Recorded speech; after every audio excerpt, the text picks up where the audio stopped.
ಸುದ್ದಿವಾಹಿನಿಗೆ ಸ್ವಾಗತ. ನಾನು ಸಂಗೀತ ಭಟ್. ಇದೀಗ ಹೆಡ್ಲೈನ್ಸ್.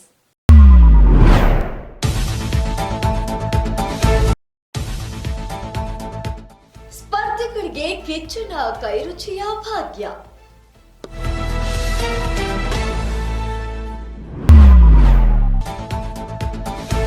ಸಿಐಡಿ ತನಿಖಾ ತಂಡಕ್ಕೆ ಘಟನೆಯ ಮಾಹಿತಿ ನೀಡಿದ್ದೇನೆ ಲಕ್ಷ್ಮೀ ಹೆಬ್ಬಾಳ್ಕರ್.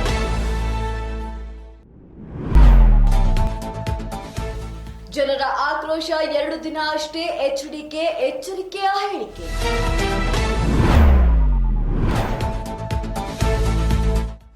ವಾಹನ ದಟ್ಟಣೆ ತಲುಪಿಸಲು ಬಿಬಿಎಂಪಿ ಪ್ಲಾನ್.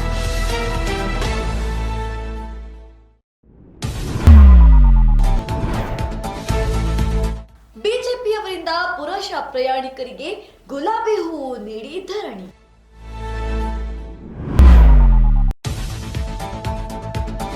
ನಿಮ್ಹಾನ್ಸ್ ಸುವರ್ಣ ಮಹೋತ್ಸವದಲ್ಲಿ ರಾಷ್ಟ್ರಪತಿಗಳು ಭಾಗಿ.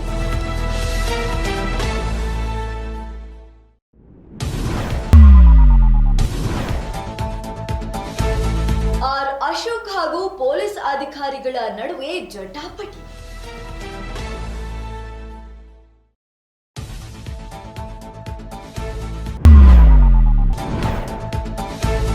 ನಗರದಲ್ಲಿ ಹೆಚ್ಚಿದ ಬ್ಯಾಟರಿ ಕಳ್ಳರ ಹಾವಳಿ. ಪ್ರತಿ ಬಾರಿ ಬಿಗ್ ಬಾಸ್ ಸೀಸನ್ ನಲ್ಲಿ ಇರುವಂತೆ ಕಿಚ್ಚನ ಕೈರುಚಿಯ ಸವಿಯಂತ ಭಾಗ್ಯ ಈ ಬಾರಿಯ ಬಿಗ್ ಬಾಸ್ ಸೀಸನ್ 11ರ ಸ್ಪರ್ಧಿಗಳಿಗೂ ದೊರಕಿದೆ. ಈ ರೀತಿಯ ಒಂದು ಪ್ರೋಮೋವನ್ನ ಕಲರ್ಸ್ ಕನ್ನಡ ಹರಿಬಿಟ್ಟಿದೆ.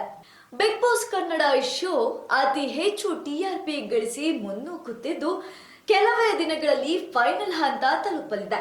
ಹೀಗಿರುವಾಗ ಸ್ಪರ್ಧಿಗಳಿಗೆ ಸುದೀಪ್ ಕೈರುಚಿ ತಿನ್ನುವ ಭಾಗ್ಯ ಸಿಕ್ಕಿದೆ. ಸ್ಪರ್ಧಿಗಳಿಗೆ ಡಿನ್ನರ್ ನೈಟ್ ಏರ್ಪಡಿಸಿದ್ದು ಅವರವರ ಅಭಿರುಚಿಗೆ ತಕ್ಕಂತೆ ಊಟವನ್ನ ಕಿಚ್ಚ ಕಳುಹಿಸಿದ್ದಾರೆ. ಊಟ ಸವಿದು ಸ್ಪರ್ಧಿಗಳು ಖುಷಿ ಪಟ್ಟಿದ್ದಾರೆ. ಈ ಕುರಿತ ಪ್ರೋಮೋ ಸೋಷಿಯಲ್ ಮೀಡಿಯಾದಲ್ಲಿ ವಾಹಿನಿ ಹಂಚಿಕೊಂಡಿದೆ. ಇನ್ನು ಈ ವಾರ ಫ್ಯಾಮಿಲಿ ರೌಂಡ್ ಇದ್ದ ಕಾರಣ ವೋಟಿಂಗ್ ಲೈನ್ ತೆರೆದಿಲ್ಲ. ಹಾಗಾಗಿ ಯಾರು ಎಲಿಮಿನೇಟ್ ಆಗುವುದಿಲ್ಲ ಎಂದು ತಿಳಿದು ಬಂದಿದೆ. ಸಿಟಿ ರವಿ ಅವರ ಅಶ್ಲೀಲ ಪದ ಬಳಕೆಯ ಪ್ರಕರಣಕ್ಕೆ ಸಂಬಂಧಿಸಿದಂತೆ ಈ ಕೇಸನ್ನು ನಾನು ಸಿಐಡಿಗೆ ವಹಿಸಿದ್ದೇನೆ, ಅವರೇ ನೋಡಿಕೊಳ್ತಾರೆ ಅಂತ ಲಕ್ಷ್ಮೀ ಹೆಬ್ಬಾಳ್ಕರ್ ಮಾಧ್ಯಮದವರ ಮುಂದೆ ಹೇಳಿಕೆಯೊಂದನ್ನು ನೀಡಿದ್ದಾರೆ. ತನಿಖಾ ತಂಡಕ್ಕೆ ಘಟನೆಯ ಕುರಿತು ಸಂಪೂರ್ಣ ಮಾಹಿತಿ ನೀಡಿದ್ದೇನೆ. ಕಾನೂನು ಚೌಕಟ್ಟಿನಲ್ಲಿ ಅಕ್ರಮ ಆಗಲಿದೆ ಎನ್ನುವ ವಿಶ್ವಾಸವಿದೆ ಎಂದು ಸಚಿವೆ ಲಕ್ಷ್ಮೀ ಹೆಬ್ಬಾಳ್ಕರ್ ಇಂದು ಮಿನಿಸ್ಟರ್ ಕ್ವಾರ್ಟರ್ಸ್ ಬಳಿ ಹೇಳಿದ್ದಾರೆ. ಬೆಳಗಾವಿ ಸದನದಲ್ಲಿ ನಡೆದ ಪ್ರಕರಣ ಬಗ್ಗೆ ಕಾನೂನು ಚೌಕಟ್ಟಿನಲ್ಲಿ ಏನಾಗಬೇಕು ಅದು ಆಗುತ್ತದೆ. ಪ್ರಕರಣವನ್ನ ಪರಿಶಿಷ್ಟವಾಗಿ ಪ್ರತಿಷ್ಠೆಯಾಗಿ ರಾಜಕೀಯವಾಗಿ ತೆಗೆದುಕೊಂಡಿಲ್ಲ. ತನಿಖೆ ಈಗಷ್ಟೇ ಆರಂಭವಾಗಿದೆ. ತನಿಖೆ ಸೂಕ್ತ ರೀತಿಯಲ್ಲಿ ನಡೆಯಲಿ. ಈ ಹಂತದಲ್ಲಿ ಹೆಚ್ಚು ಮಾತನಾಡುವುದು ಸರಿಯಿಲ್ಲ ಎಂದಿದ್ದಾರೆ. ಸ್ಟೇಟ್ಮೆಂಟ್ ರೆಕಾರ್ಡ್ ಮಾಡಬೇಕು. ನೀವು ಕಂಪ್ಲೇಂಟ್ ಸೊ ಇವತ್ತು ಏನಾಯ್ತು ಏನು ಸ್ಟೇಟ್ಮೆಂಟ್ ಆದಂಥ ಘಟನೆ ಬಗ್ಗೆ ಏನು ಅವರು ಯಾವ್ಯಾವ ಘಟನೆ ಬಗ್ಗೆ ವಿವರಣೆ ಸಭಾಪತಿಗಳು ಪ್ರಕರಣವನ್ನು ಯಾಕೋ ಇಬ್ಬರು ಕೂಡ ಪ್ರತಿಷ್ಠೆ ಅದರಲ್ಲೂ ಕೂಡ ನೀವು ತುಂಬ ನಾನು ಇದ್ರ ಬಗ್ಗೆ ಈಗಲೇ ಮಾತನಾಡಲಿಕ್ಕೆ ಬಯಸ್ತಿಲ್ಲ. ಇದರಲ್ಲಿ ಪ್ರತಿಷ್ಠೆ ಆಗಲಿ ಅಥವಾ ಇದರಲ್ಲಿ ರಾಜಕಾರಣ ಆಗಲಿ ಅದನ್ನು ನಾನು ತರಲಿಕ್ಕೆ ಬಯಸೋದಿಲ್ಲ. ಇದು ನನ್ನ ಸ್ವಾಭಿಮಾನದ ಪ್ರಶ್ನೆ. ಒಬ್ಬ ಹೆಣ್ಮಕ್ಳಿಗಾಗಿರುವಂಥ ಅನ್ಯಾಯ ವಿರುದ್ಧ ನಾನು ಹೋರಾಟ ಮಾಡ್ತೀನಿ. ಕಾಂಗ್ರೆಸ್ನವರು ಯಾವುದರ ಮೇಲೆಯಾದ್ರೂ ಬೆಲೆ ಏರಿಕೆ ಮಾಡಲಿ, ಜನರು 2 ದಿನ ಆಕ್ರೋಶವನ್ನ ವ್ಯಕ್ತ ಮಾಡ್ತಾರೆ, 3ನೇ ದಿನ ಅವರೇ ಅಡ್ಜಸ್ಟ್ ಆಗ್ತಾರೆ ಅಂತ ಟೀಕೆ ಅಂತ ಒಂದು ಮಾತನ್ನ ಎಚ್ಡಿಕೆ ಮಾಧ್ಯಮದವರ ಮುಂದೆ ವ್ಯಂಗ್ಯ ಮಾತನ್ನ ಹೇಳಿದ್ದಾರೆ. ನಮ್ಮ ರಾಜ್ಯದಲ್ಲಿ ದರ ಏರಿಕೆ, ಬೆಲೆ ಏರಿಕೆ ಎನ್ನುವುದು ಅಚ್ಚರಿಯ ವಿಷಯ ಏನಲ್ಲ. ಜನರಿಗೂ ಅಭ್ಯಾಸವಾಗಿ ಹೋಗಿದೆ.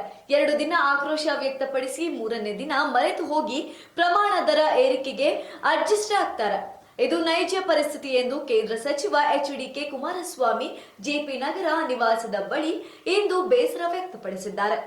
ಇದೇ ಕಾಂಗ್ರೆಸ್ ಸರ್ಕಾರ ಡೀಸೆಲ್ ಪೆಟ್ರೋಲ್ ಮೇಲೆ ಸೆಸ್ ಹಾಕಿತ್ತು. ಜನರು ಪ್ರತಿಭಟನೆ ಮಾಡಿದ್ರೆ ಇಲ್ಲ, ಅದಕ್ಕೆ ಅಡ್ಜಸ್ಟ್ ಆದ್ರು ಎಂದಿದ್ದಾರೆ. ಜಾಸ್ತಿ ಮಾಡಿರಲಿಲ್ಲ, ಸಾರಿಗೆ ಸಂಸ್ಥೆಗಳು ಉಳಿಬೇಕಲ್ಲ ಅನ್ನುವಂತ ಸಮರ್ಥನೆ ಕೊಡ್ತಿದ್ದಾರೆ. ನಾನು ಈಗಿನ ಈ ಬೆಳವಣಿಗೆಗಳಿದೆಯಲ್ಲ, ಇದೇನು ಯಾರಿಗೂ ಏನು ಅಚ್ಚರಿ ತರ್ತಕ್ಕಂಥ ವಿಷಯ ಅಲ್ಲ. ನನ್ನ ಅಭಿಪ್ರಾಯದಲ್ಲಿ ಬಹುಶಃ ಸಾರ್ವಜನಿಕರು ಸಹ ಇದನ್ನೊಂದು 2-3 ದಿವಸದಲ್ಲಿ ಮರೀತಾರೆ. ಒಂದು 2 ದಿವಸ ಆಕ್ರೋಶ ವ್ಯಕ್ತಪಡಿಸ್ತಾರೆ ಅಷ್ಟೇ, ಒಂದು 2 ದಿನ. 3ನೇ ದಿನ ಇದಕ್ಕೆ ಅಡ್ಜಸ್ಟ್ ಆಗ್ತಾರೆ. ಏಕೆಂದರೆ ಹಿಂದಿನ ಹಲವಾರು ಸಂದರ್ಭದಲ್ಲಿ ನೋಡಿದ್ದೀವಿ. ಈಗ ಇದೇ ಸರ್ಕಾರ ಡೀಸೆಲ್ಲು ಪೆಟ್ರೋಲ್ ಮೇಲೆ 3-3.5 ರೂಪಾಯಿ ಸೆಸ್ಸನ್ನು ಹಾಕಿದ್ರು. ಏನು ಪ್ರತಿಭಟನೆ ಮಾಡಿದ್ರಾ? ಇದೀಗ ಬೆಂಗಳೂರಿನಲ್ಲಿ ವಾಯು ಮಾಲಿನ್ಯ ದಿನದಿಂದ ದಿನಕ್ಕೆ ಹೆಚ್ಚಾಗುತ್ತಲೇ ಹೋಗ್ತಾ ಇದೆ. ಇದನ್ನು ನಿಯಂತ್ರಣಕ್ಕೆ ತರಲು ಹೊಸ ಪ್ಲಾನ್ ಒಂದನ್ನ ಮಾಡಿದೆ ಬಿಬಿಎಂಪಿ. ಏರ್ಪೋರ್ಟ್ ರಸ್ತೆಯಲ್ಲಿ ಟ್ರಾಫಿಕ್ ಅನ್ನು ತಡೆಗಟ್ಟಲು ಬಿಬಿಎಂಪಿ ಎಲಿವೇಟರ್ ಕಾರಿಡಾರ್ ನಿರ್ಮಾಣಕ್ಕೆ ಮುಂದಾಗಿದೆ. ಏರ್ಪೋರ್ಟ್ ರಸ್ತೆಯಲ್ಲಿ ಲಕ್ಷಾಂತರ ವಾಹನಗಳು ಸಂಚಾರ ಮಾಡುವುದರಿಂದ ಹೆಣ್ಣೂರು ಬಾಗಲೂರು ಮಾರ್ಗದಲ್ಲಿ ಹೆಚ್ಚು ಟ್ರಾಫಿಕ್ ಇರುತ್ತದೆ. ಹೀಗಾಗಿ ಒಂದು ಬಾಗಲೂರು ಮಾರ್ಗದಲ್ಲಿ ಟ್ರಾಫಿಕ್ ನಿಯಂತ್ರಣಕ್ಕೆ ಬಿಬಿಎಂಪಿ ಎಲಿವೇಟೆಡ್ ಕಾರಿಡಾರ್ ನಿರ್ಮಾಣವನ್ನ ಮುಂದಾಗಿದೆ. ಹೆಣ್ಣೂರು ಜಂಕ್ಷನ್ನಿಂದ ಬಾಗಲೂರುವರೆಗೆ ಎಲಿವೇಟೆಡ್ ಕಾರಿಡಾರ್ ಮಾಡಲು ಯೋಜಿಸಲಾಗಿದೆ. ಮತ್ತಷ್ಟು ರೋಚಕ ಸುದ್ದಿಗಳನ್ನ ವೀಕ್ಷಿಸೋಣ ಸಣ್ಣದೊಂದು ವಿರಾಮದ ನಂತರ. TV4 ಕನ್ನಡ ಚಾನೆಲ್ನಲ್ಲಿ ವಿನೂತನ ಕಾರ್ಯಕ್ರಮಗಳು.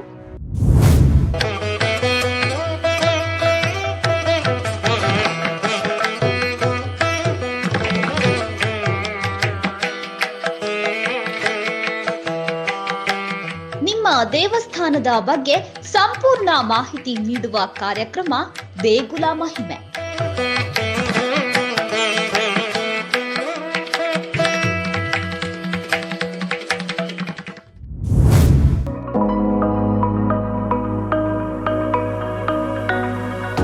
ನಿಮ್ಮ ಹೋಟೆಲ್ನ ರುಚಿಯ ಬಗ್ಗೆ ಸಂಪೂರ್ಣ ಮಾಹಿತಿ ನೀಡುವ ಕಾರ್ಯಕ್ರಮ ಅಬ್ಬಬ್ಬಾ ಎಂಥ ರುಚಿ.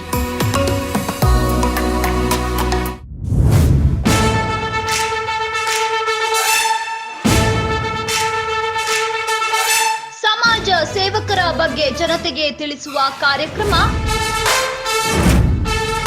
ಜನರೇ ಮೆಚ್ಚಿದ ನಾಯಕ.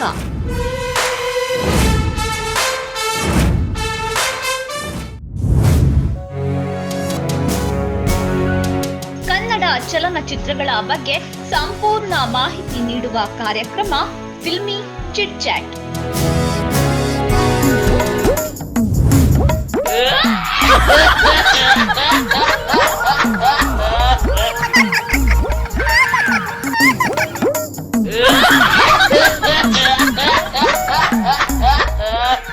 ವಿನೂತನ ಬಕ್ರ ಕಾರ್ಯಕ್ರಮ ಟೋಪಿ ಲಾಲ.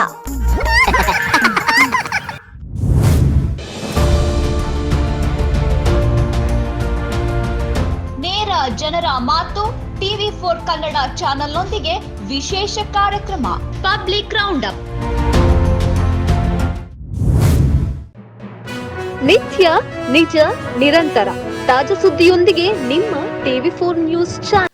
ವಿರಾಮದ ನಂತರ TV4 ಕನ್ನಡ ಸುದ್ದಿವಾಹಿನಿಗೆ ಮತ್ತೆ ಸ್ವಾಗತ.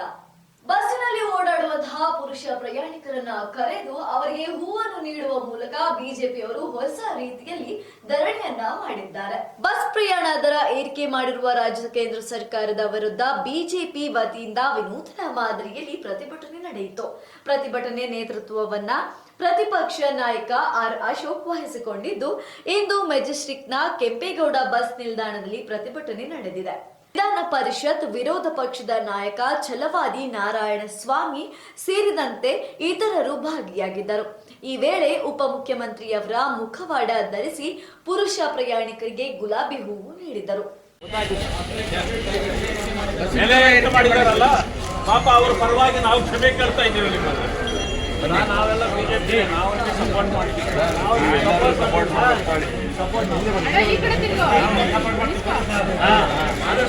ನಿಮ್ಹಾನ್ಸ್ ಸುವರ್ಣ ಮಹೋತ್ಸವದಲ್ಲಿ ನಮ್ಮ ದೇಶದ ರಾಷ್ಟ್ರಪತಿಗಳು ಹಾಜರಾಗಿರುವುದು ವಿಶೇಷ ಆಕರ್ಷಣೆಯನ್ನ ತಂದಿತ್ತು. ನಿಮ್ಹಾನ್ಸ್ ಬೆಂಗಳೂರು ಇದರ ಸುವರ್ಣ ಮಹೋತ್ಸವ ಕಾರ್ಯಕ್ರಮದಲ್ಲಿ ಇಂದು ಭಾರತದ ರಾಷ್ಟ್ರಪತಿಗಳಾದ ದ್ರೌಪದಿ ಮುರ್ಮು ಮುಖ್ಯ ಅತಿಥಿಗಳಾಗಿ ಭಾಗವಹಿಸಿದರು. ಸಿಎಂ ಸಿದ್ದರಾಮಯ್ಯ, ಕೇಂದ್ರ ಸಚಿವ ಜಗತ್ ಪ್ರಕಾಶ್ ನಡ್ಡಾ, ವೈದ್ಯಕೀಯ ಶಿಕ್ಷಣ ಕೌಶಲ್ಯಾಭಿವೃದ್ಧಿ ಸಚಿವರು ಡಾಕ್ಟರ್ ಶರಣ್ ಪ್ರಕಾಶ್, ಆರ್ ಪಾಟೀಲ್, ಸಂಸದರಾದ ತೇಜಸ್ವಿ ಸೂರ್ಯ, ಯದುವೀರ್ ಕೃಷ್ಣದತ್ತ ಚಾಮರಾಜ ಒಡೆಯರ್, ಪಿಸಿ ಮೋಹನ್, ಸಿಎನ್ ಮಂಜುನಾಥ್, ನಿಮ್ಹಾನ್ಸ್ ಕಾರ್ಯದರ್ಶಿ ಡಾಕ್ಟರ್ ನಿಮ್ಹಾನ್ಸ್ ನಿರ್ದೇಶಕಿ ಡಾಕ್ಟರ್ ಪ್ರತಿಮಾ ಮೂರ್ತಿ ಹಾಗೂ ಇನ್ನಿತರರು ಉಪಸ್ಥಿತರಿದ್ದರು.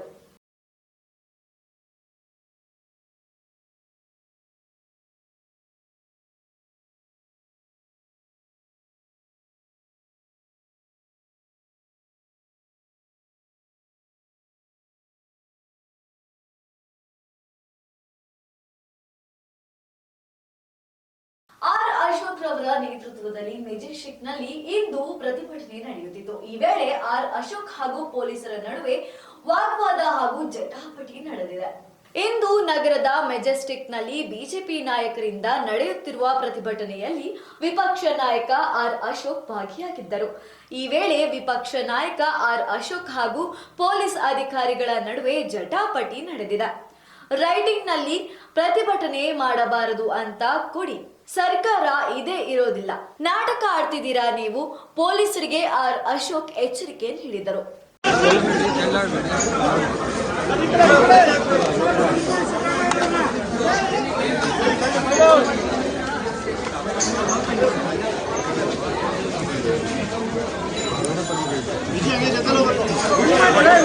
ಹಂಗೆ ಮುಂದಕ್ಕೆ ನಡ್ರಿ.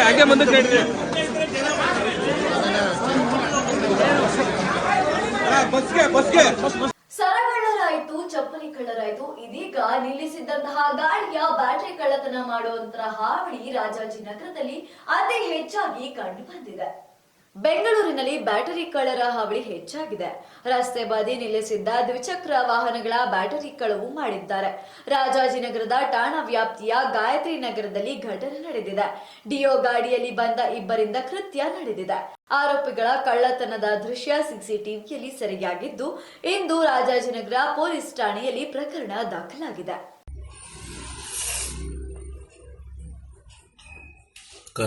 ಮಾಸ್ಕ್ ಹಾಕವನೆ.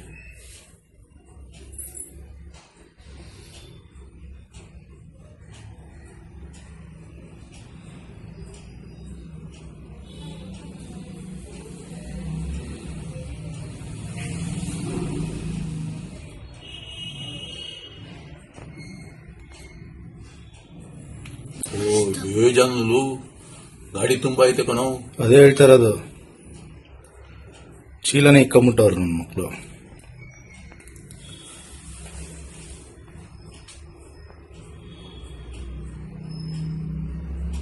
ಎಷ್ಟು ಬೇಗ ತೆಗೆದ್ಬಿಟ್ರು ನೋಡೋದು ಲಾಕು.